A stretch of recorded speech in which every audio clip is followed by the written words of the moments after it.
मंत्रीगण पहले भी जैसे राजीव भवन में बैठ करके सामान्य लोगों से, कांग्रेस के कार्यकर्ताओं से सबसे चर्चा करते थे। एप्लीकेशन जो भी आते थे उसका निदान का प्रयास किया जाता था।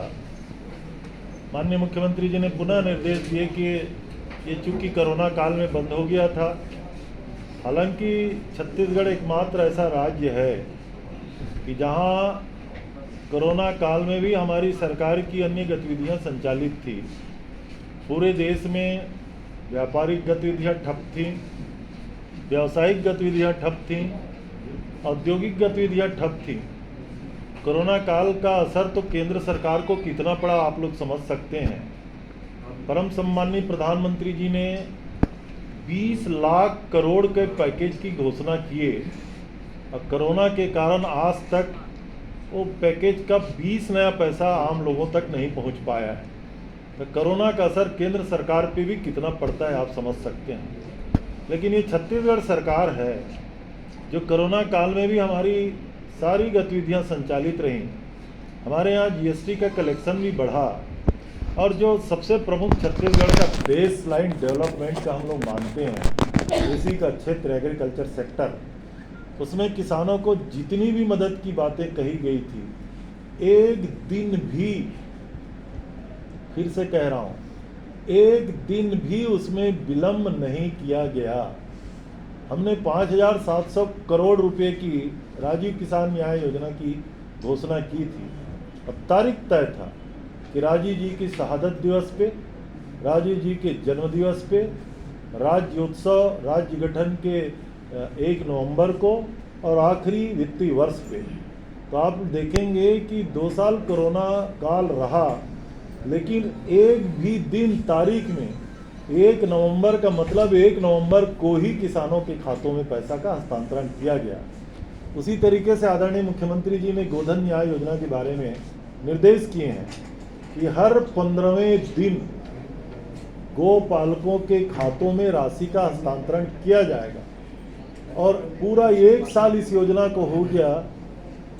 हर 15वें दिन का मतलब हर 15वें दिन अभी भी गोधन न्याय योजना का पैसा लोगों को हस्तांतरित किया जा रहा है। आशा ये है कि सरकार की हमारी योजनाएं बिल्कुल संचालित है और हम लोग जैसे हमेशा कहते हैं, भूपेश है तो भरोसा है।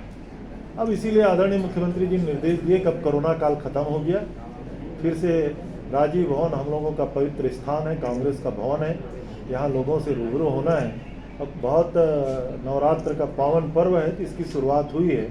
कल ही आदरणीय गिरीश भैया से मैं चर्चा किया था, कल उन्होंने सूचना निकाला और एक दिन में ही इतनी लंबी भीड़ हो गई।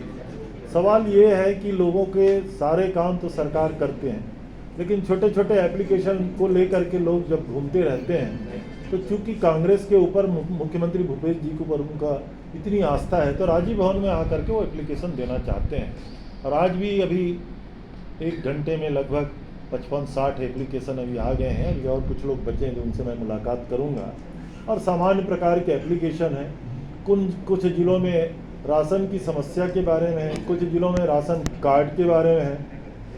चूँकि मैं कृषि मंत्री हूँ तो धान खरीदी केंद्र खोलने की भी बात का एप्लीकेशन है, कुछ जगह नया सोसाइटी बनाने का भी एप्लीकेशन है, कहीं व्यवस्थापन का एप्लीकेशन है, कहीं नामांतरण का एप्लीकेशन है, कहीं विस्थापन का एप्लीकेशन है।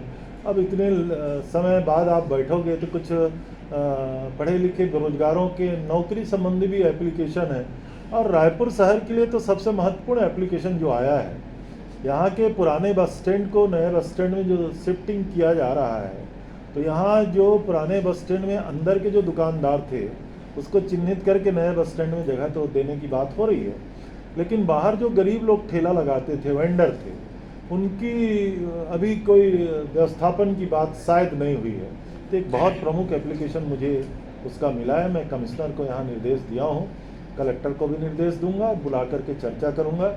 गरीबों का अहित होने ही नहीं दिया जाएगा, उनको भी जगह मिलेगा, उनको भी रोजगार करने का अवसर मिलेगा। इसी प्रकार के एप्लीकेशन आ रहे हैं। और आज तो प्रदेश कांग्रेस कमेटी के निर्देश पे मैंने शुरुआत की है।